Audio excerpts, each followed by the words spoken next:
welcome back to Amelia and Jordan Unleashed. This is episode 6, and it's just the two of us. It is weird. You were saying earlier, it feels like there should be someone else. Like Hannah in the corner checking the laptop's working. Yeah, someone's supposed to be watching us. Yeah. Get run down in a second. Make sure we're okay. Yeah. So I think we're thinking of going into raw feeding, which is really your domain. You know loads about it. All the different types of raw. I thought we'd go into what meats dogs usually find harder to digest and why.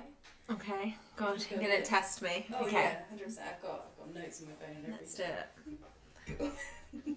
So, maybe let's start at the beginning. So I feel like all the things I learned to do with dogs are because, well, not always because I need to do it with Roby, but like I've come across it and then I find that interesting or odd or like an anomaly. So then I want to delve more into it to try and find out why we currently do things one way and should we be doing it another. So always learning. When we got Nairobi, our lab, we were just like, oh, we'll just feed her really nice kibble just so it's nice and easy. Yeah. I think I got her not scrumbles, but the one that's in like Sainsbury's all the time with like the pink packaging. Oh. When she was first a puppy. Oh, I'm trying to think which one that is. Is it Pooch and Mutt? Yeah, Pooch and Mutt, yeah. that was it. The salmon one when she first came home. And we were like, fine, this will be fine. She's a Labrador, she's going to eat anything. And we gave her a bowl of it and she was so sick. She just, Really? Throwing up. Yeah, just threw it all up. And then we were just, Alice and I were like, oh no. Well, why would she throw up that food? Like, yeah. I thought it'd be fine. And I hear a lot of people when they like change their dogs, or especially with puppies, change their food over, they get sick or they have like diarrhea. And a lot of people think it's normal, but I think for us as our first dog, we were like, this shouldn't happen. It's quite scary, isn't it? Yeah, like why is she ill? Why is she not having a good reaction to it? Is it not good for her? And obviously we had heard about like home cooking and raw feeding, but for some reason, I think you have this misconception of raw that it's really hard work. Yeah.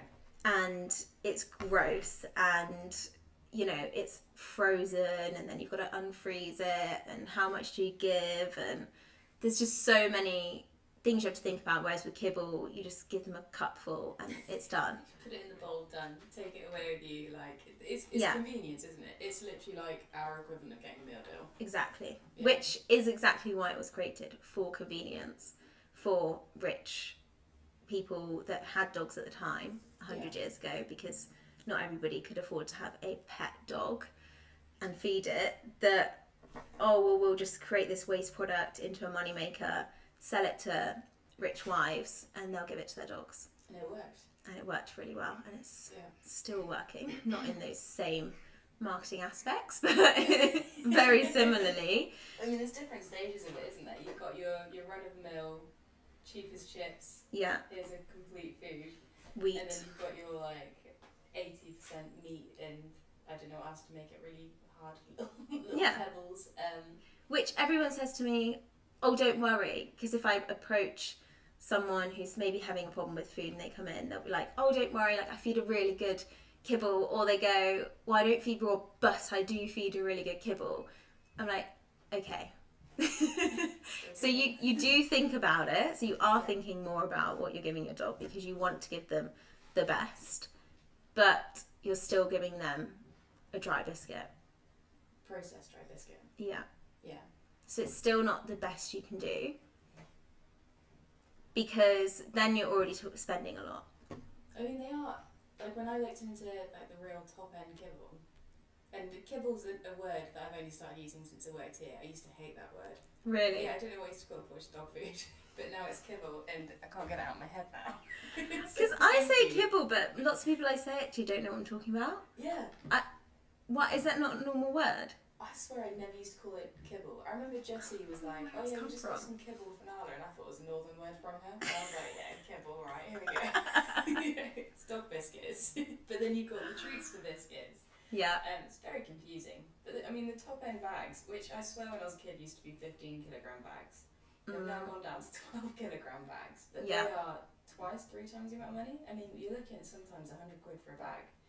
And if you've got a large breed, that is expensive. Yeah, and you feed more of it, so you go through it a lot. So I think that's another thing, is like price point. People have a misconception that if I'm going to do something better, it means it's going to cost more. And we have that misconception with our own food as well. Like, a lot of people will use that as an excuse not to eat healthy because veg costs more than frozen chicken nuggets. Yeah, or frozen chips, which no, it doesn't. It actually doesn't.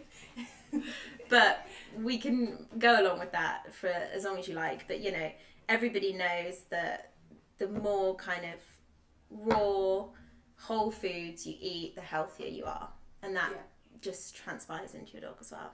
Yeah. So we were feeding kibble. We had the plan to feed kibble. That's what we wanted to do. So, you know, and we didn't think, not that I think it's bad now. I just think that raw feeding and home cooking is a much better option if you can do it. I suppose it also gives you that variety, doesn't it? Like, so growing up, because you grew up with cats. Yeah.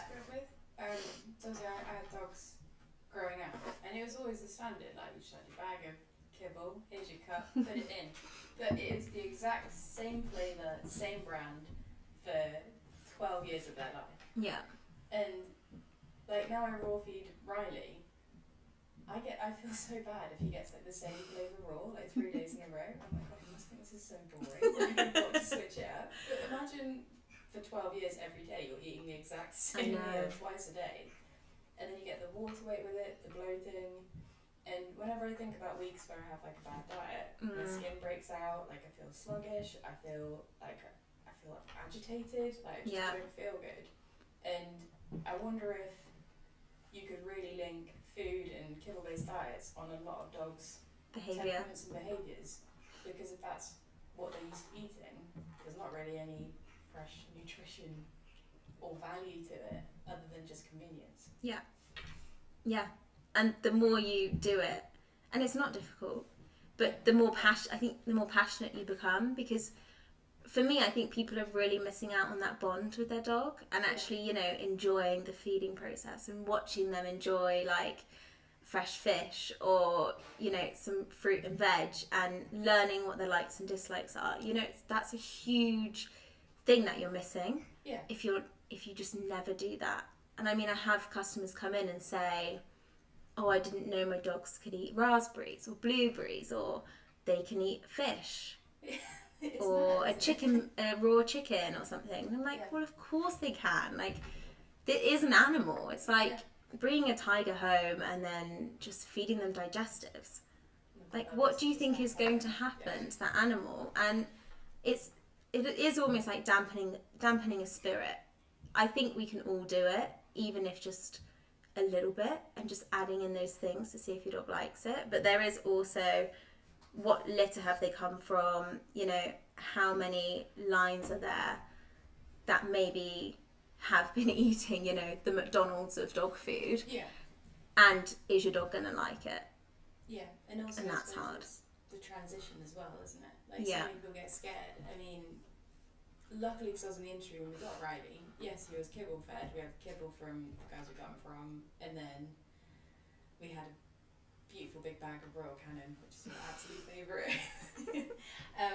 But like, when you look more into it, like, the thing I thought was really interesting about Royal Canin is when you look at the ingredients, it'll literally say like 40% poultry or 40% meat. Yeah. And they're never specific about what types of meat, which can be really hard because Riley's intolerant to turkey. So how do you avoid it?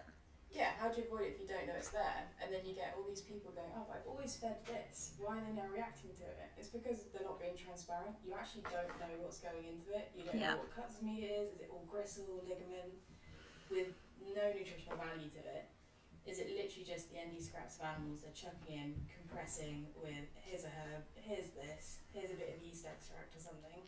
Everything that is in that biscuit is white, because the meat content, if you can even call it that they're buying up, is just the ends of stuff. So it's the stuff that the abattoirs are chucking out.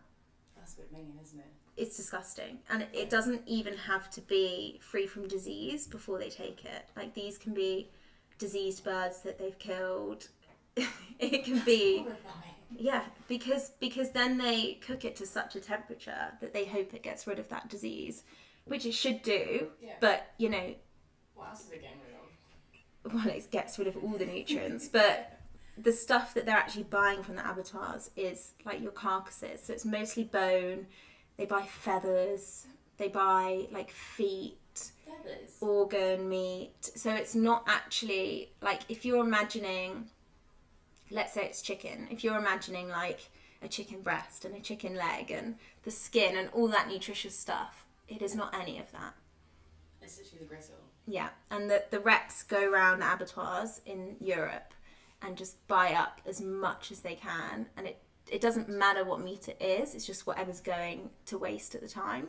That's the cheapest. So it's so cheap to make kibble. Because yeah, because Royal Canin is not cheap for one. It's expensive, right? I think it's about £60 a bag. Yeah, if you're lucky. Sometimes and I think that's around 80. 10 kilos. Yeah. So I do look, but I can't really remember. I know it's comparable to raw if you're feeding similar sized dogs, but it is probably costing them under £5. I would say maybe even just under £2 for that finished bag of food, because it is all waste product. That's nuts. The packaging must cost more than it actually does. Probably.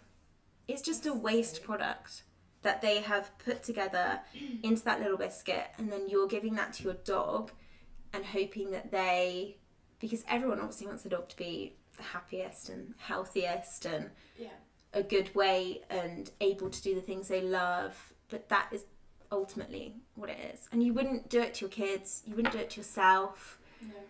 We all know what's good and what's bad. I think it's just this huge marketing ploy. They've also worked it really well in that they will make specific ones for specific breeds. Don't they? That's so cheeky. Yeah, and if you look at the ingredients, nothing changes. No, it just goes up by a tenner. Yeah. So, I don't know. I mean, Royal Canin is one. I mean, there's Hill's Science Plan, which I hate as well. But the main thing is just look at the ingredients. Yeah. And yes, we can be happy about maybe a 60% meat content, but it's still not fresh food. Ultra processed. Yeah. And it's such a hard subject to talk to people about, because I know everyone wants to do the best for their dog. And I thought I was going to do the best for my dog by giving her kibble too. But as soon as she was sick, I was just like, this doesn't feel right. And I know there's other options out there. Yeah. So we were at the time sharing a warehouse with Joe from Vet Chef, who is a little bit more of a like holistic vet now. But he basically was running a website that would teach people meal plans and recipes and stuff to cook at home for their dog. Yeah. So we asked him, what do you think we should do? And he was like, no brainer, just if you're considering it, just go for it and feed home cooked. So for the first kind of 8 to 10 months, Roby was just eating home cooked food. And that was just, really nice, actually.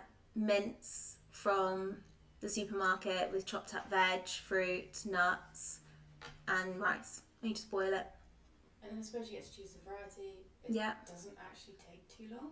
No. And you can batch cook and freeze as It's well. so easy. Yeah. And that's like your equivalent to like butternut box or different dog, like your home cooked meals, which you pay a lot for. It's really bloody expensive. And you can just do it at home, and it takes an hour or two. Like you just leave it on with some water, and you literally just boil it like rice. And that's done. In the grand scheme of things, there's hardly anything. No. And I suppose what you can also do when you're cooking, and we say it quite a lot though, obviously Labradors eat everything. Yeah. But when you're cooking, I mean, all those vegetable scraps, obviously not onions, but most of those can go in your dog's food. Like the peels, all of that, your dogs will love them. just broccoli boil it stalks, like if you don't eat Yeah. broccoli stalks. down. There's so much wastage, even potato, sweet potato. Yeah, which is But- also really good for their gut, isn't it? It's full Yeah. of fibre, it's really good for upset stomachs. And salt and pepper doesn't hurt. Yeah, It's dogs actually fine. need salt, don't they? Yeah, Like, like- looking more into it, they're like, actually salt's so beneficial for dogs. Well, we're also taught that salt's bad for us. Yeah. And it isn't. It's just everything in moderation. And that's just like the rules to live by. Just everything in moderation. Like, don't be scared. Just go for it. I think we moved to raw when we opened the shop just because it was really convenient. And actually, I probably wouldn't go back to home cooked now because I don't like using rice because there's too much sugar in it. Yeah. So it's like sugar spikes. But also Ruby's just really good on raw. She really enjoys it. I mean, she looks great. Her coat's always nice. Yeah. She's so chill. She's so chill. Yeah. But again, she's really active. Like, I've seen the way she goes after like rabbits or something. She just flies. But she looks great. She's a really nice weight. She's got great muscle tone to her. And she doesn't really have any problems going on. She's not itchy. She doesn't really have anything going on with her ears. No. Her teeth are beautiful. For a Yeah. 3-year-old dog, her teeth are lovely. I think that's the one thing that we probably both really notice. You can tell what dogs are eating by the state of their teeth. Yeah. And I mean, now you can have like a 2-year-old dog come in covered in plaque, It's scary. bad breath, and you know that is all down to the gut health. Yeah. It's so simple, Yeah. but I can have this conversation with you because to this extent, because I know that you've experienced it and we're in the same industry, but trying to talk to a customer that's just walked in off the street and explain all of this without sounding like I'm preaching is so hard. It is so hard, isn't it, to get the right demographic, but also you're really mindful because you never want to make the customer feel like they're doing wrong. Like, that's so against everything you stand for. To have a customer come in, like, be berated, and then they're like, oh god, I don't have anything wrong, my dog's gonna die. Like, you always go about it in such a nice way where you're literally just trying to educate people. You've got your leaflet brochures, which are really nice to read through. And it all just boils down to education, doesn't it? It's getting people in, it's saying, look, I know you're vegetarian, your dog does eat meat, just try it. Like, just try it. See what happens, see if your dog likes it. I think if people try it, they would fall in love with it. Yeah. Like, it is convenient. It is so nice. And you don't have to feed as much. Yeah. Their poos Oh are tiny. God. I mean, that is the greatest thing. That's what really sold Hannah. Hannah now does not want to go back. Really? Yeah. She's like, no, his poos are so small, it's great. They are so small. Yeah, and solid. Yeah, it's Like, so easy. And that so also nice. helps with like anal glands, Yeah. which I think, you know, it's sad that so many people now are being like sold to go and get their dog's anal glands expressed because you don't need to be doing that. You just need to be giving them some bone. Yeah, they should be expressing themselves. Exactly. And once they are expressed by the vet, then the dog can never do it again. It's such a vicious cycle. Like, upstairs as groomers, it is quite common that we get asked, oh, do you do dogs' anal glands? And one, I'm quite happy to admit I'm not trained to do it. Two, I really do not want to be trained to do it. But also, there's other ways to fight it. Like, we've got an anal gland support in a shop, which is full of, I don't know how to say it, the Psyllium. Husk. Psyllium mushroom husk, which is really fibrous. Yeah. But the whole idea of anal glands in dogs, or, you know, I think it's just dogs. I can't think of another animal with anal glands. They all probably have them, but I just know about dogs. I don't know why it's a big thing for dogs. It's probably something that someone discovered and was like, I can make shitloads of money out of this. Yeah, but why would you want to? It smells so horrid. It is actually vile. It is bad. I remember that dog that did it on Abby down here, and honestly, it's like, it was in the morning as well. She had to go through the whole day. Like, it's disgusting. And I think I have had Ruby do it at home before. Yeah, like rotting fish. Yeah, like it's awful. Yeah. But feeding them properly, like nobody's meant to have diarrhea for their whole life, and we've like made it normal for dogs to have that. It's, to me, now I know all the information, it's like, for me it's just common sense. But I think if you're not delving into it that much, if you're not that passionate, maybe it just doesn't flag an issue. And I guess it also depends on what pet professionals you work with, say. Yeah. So, I mean, I love vets. I think they do a fantastic job. Unfortunately, in the UK, a lot of vet branches are owned by Mars and stuff like that. So they are massive paid corks. commission, to push and promote Hills and Royal Canin, which is why you've got Royal Canin gastrointestinal food. I can't remember which company it is. One of them has copyrighted the phrase prescription dog food, which is very cheeky. Hills, I think. I think it was Hills, yeah. So no one else can say, oh, actually, this is really good for your stomach. So you get stuck in this vicious cycle of, oh, my dog's got diarrhea again, go to the vets, right, I have to pay 60 quid at the vets for the consultation.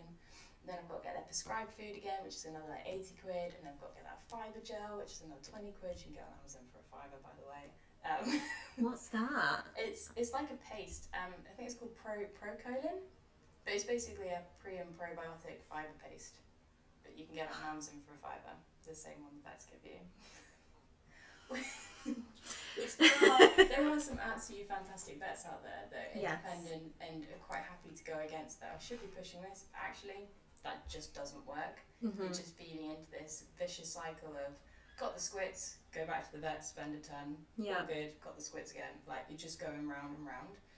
But until you stop and go, right, what's my process of elimination here? What protein are they not getting on with? What's going on there? Really trial. Like, you don't have to go to the vets every time. If you know it's food related, try things at home. Like, are they having probiotics in their food or prebiotics? Well, only fresh food is going to help with that gut flora. Yeah. Or some kind of supplement. Yeah. And I'm not talking about a treat. Okay? A little squishy treat that says, this will help calm your dog, or this will help stop them scooting their bum on the floor. Yeah. I can't, like, no. Fresh food, fresh stuff. Yeah. Like, just like what you would have. It's not costly. No, it doesn't. And it's actually really fun. Like, I used to love doing like little home cooked dinners for Riley. Like, you know, when I purposely run out of kibble or I forget to get some raw food from the shop. It's so much fun, and like I love opening up like your spice, like a herb rack, and going, right, you can have oregano, you can have thyme, rosemary, turmeric, black pepper. Like, it is so much fun, and he's a Labrador, so he's always really grateful. But when you look down, he's like drooling and stuff, and you think, oh, where's the food? Like, it's so rewarding. But then they also will, if you watch them eat, pick what to eat first. Yeah. Yeah, so they're definitely selective. And it's a form of, you know, it's good for the brain, having all these different textures, all these different foods. Yeah. That is a form of enrichment. Yeah.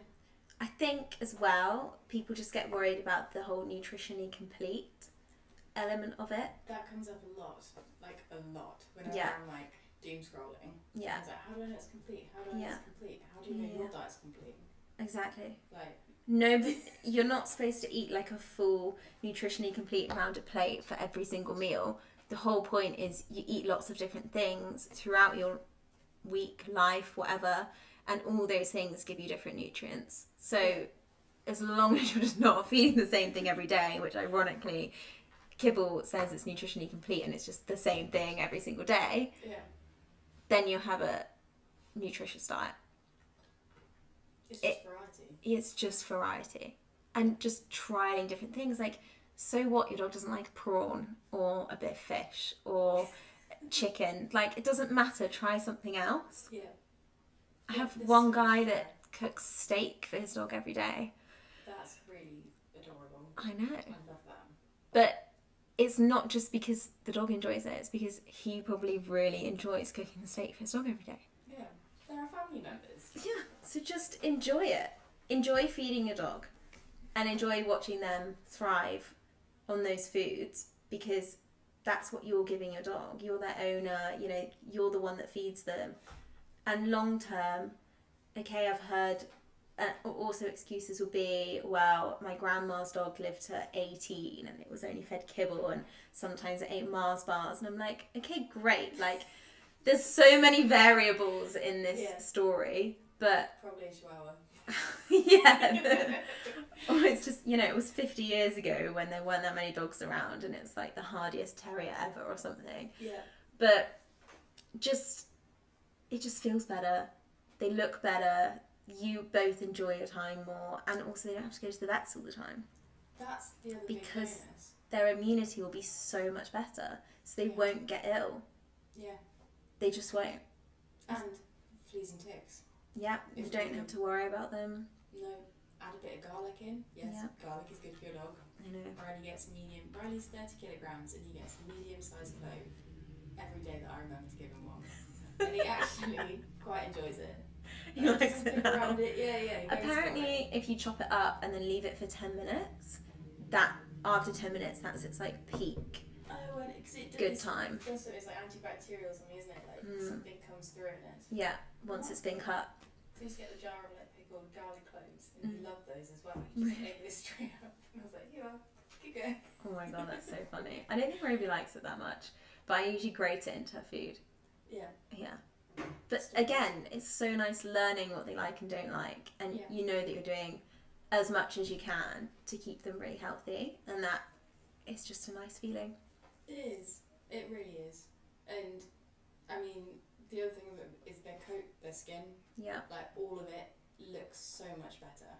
Like so much better. Like if you have a dog that mots loads, if they have like alopecia, if their double coat's been shaved and the coat's not coming back very well, feeding them a complete diet that you're in control of really helps to target those areas to get them the healthiest, happiest. And it all comes through. Like their Labrador coat should be shiny. They shouldn't be dull. Even if your dog's in the bog every day, it should be shiny. I know. And you can tell the difference. You really can, yeah. Yeah. Yeah. Even young labs, there are some black labs that I think one came in last week, and I stroked it, and it honestly felt like so coarse. And I was like, gosh, it feels so different. And she was I think she was actually younger than Roby. That's weird. It shouldn't be like that. No. It should be soft. Vibrant, glossy. so soft. Roby's so soft. Yeah. So yeah, I think just consider it, research it. I don't think it's that difficult. I like just culling out a bit of raw. There are some brands, I think like Nature's Menu, that you get the chunks. Oh yeah, they're quite convenient. Yeah, so if you're finding that like touching it difficult, but also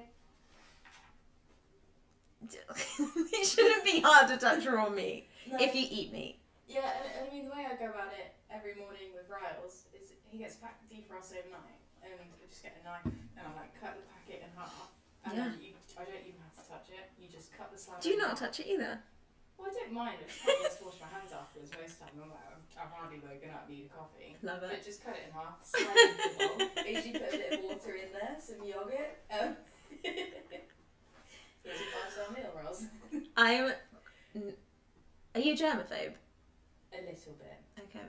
More with people other than like food. Really? Yeah. Maybe I shouldn't say what I'm going to say. Like, I'll probably really freak you out. I know that you don't wash your bowl. I do wash her bowl. All your hands. I was going to say I don't wash my hands ever. Like, and that's probably really gross. But I'm like, you're never sick though. the more germs I can get, the better. Yeah. Like, to be fair, I are have never sick. odd beliefs, like my bacon belief and the germ belief. Your bacon. But I just, even if I touch the raw food, like, I am non-fussed. And I think... And it's safe as well because it's been frozen for over 7 days. There shouldn't be any... That's always tested, which is what I tell myself. I'm like, there is less risk of you getting a disease from raw food than getting it from kibble. From kibble? Yes, there are more cases of people getting ill from touching kibble than there has ever been with raw. That's mental. Because, you know, like... Think about it. I would never wash my hands after touching kibble. No. It should be cooked. It's done. And it is cooked, but there are different things that happen in that bag, whether it's plastic or paper, or if you've decanted it into plastic tubs and it oxidizes and it gets all gross and it's humid and all of those things can really affect it.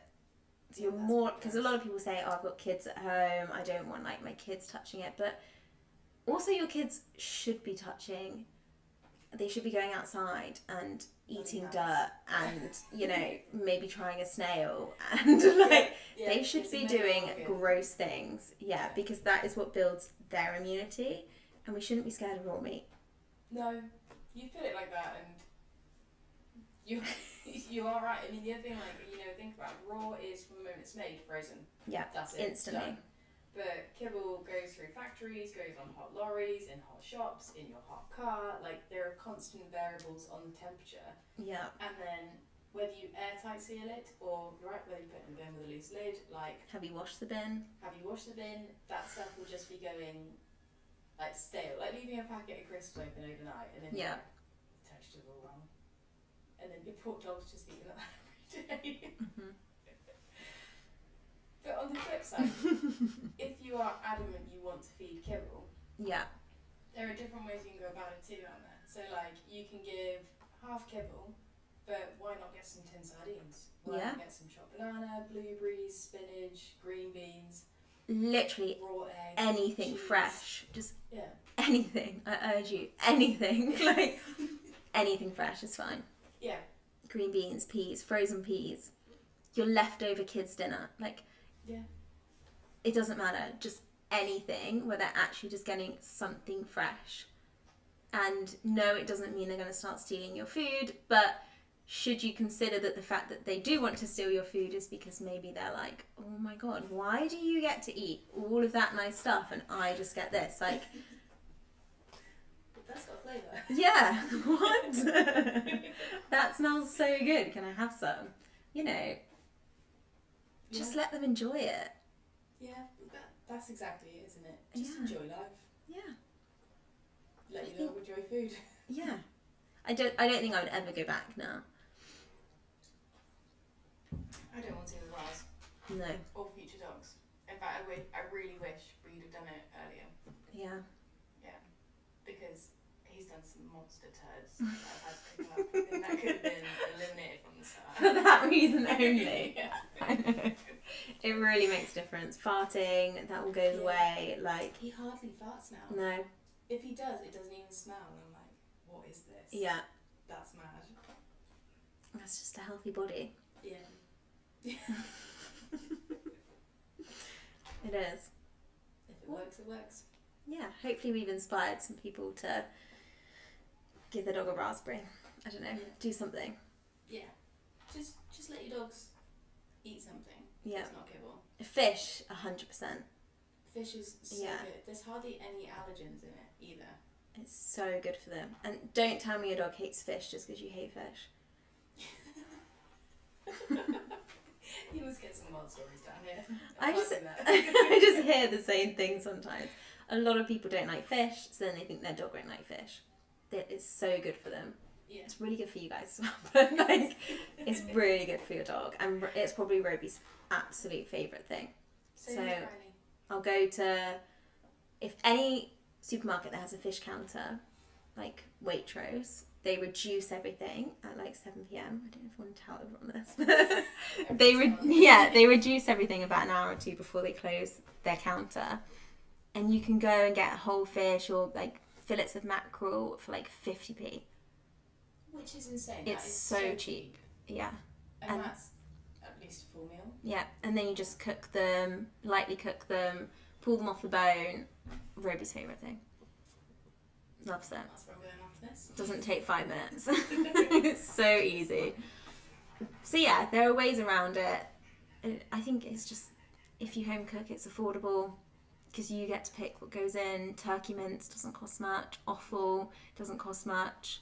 And you can, like you say, just go to a juice section. Yeah. If you're going to cook it anyway, or freeze it. Yeah. Why not? Or go to your butchers. They'll always have things like chicken carcasses that they can give you for next to nothing. Yeah. Dogs can eat raw bones. Yeah. So good for their teeth. Yeah. As long as they're raw, chicken bones included, they can eat them. Yeah. And they will love them. Yeah. And they'll also be entertained for like 4 hours. And it will sort out their anal glands. Yeah. It's ideal. So yeah, that's raw. Yeah. I didn't think I would be into it, but I am. You are really into it. It's actually, I really like coming down and like can brandy this. You're like, yeah, do it. Yeah, you just got to test it. Yeah. The only thing he doesn't like so far is cashews. And Really? salad, if it's not dressed. If it's dressed, loves it. Dressed salad, or worse. Citrus, they don't usually like citrus. Yeah, no. He tries to eat lemons, but he doesn't like. He's just trying He anything. likes orange. Really? Yeah. Has to be the right kind of orange. Like one of those easy peelers, a little bit sweet, not too sour. That's so funny. Yeah. And you give him watermelon. spicy food too, don't you? Little bits. Yeah, just to let him know that he shouldn't eat it. He really likes anything sour. If you give him anything God. sour, he will just like drool and be a puppy dog. I was like, please. And we've taught him to nibble watermelon because they can't have the random watermelon because it Yeah. can be an abstraction. I don't teach him anything useful, like how to shut up in public, like. But he can nibble watermelon. Oh my You God. hold it, you go nibble, he just takes little bites. It's Oh, adorable. Yeah. so cute. See, it's fun, guys. These are the kind of things which like tire out your dog and are enrichment that you should be enjoying. Yeah. Not, Absolutely. yeah. Not just the same kibble every day and a 20-minute walk every now and then. Around the same area. Yeah. Come on, guys, we can do better. Yeah. Break it up for you, break it up for your dogs, and have fun. Yeah.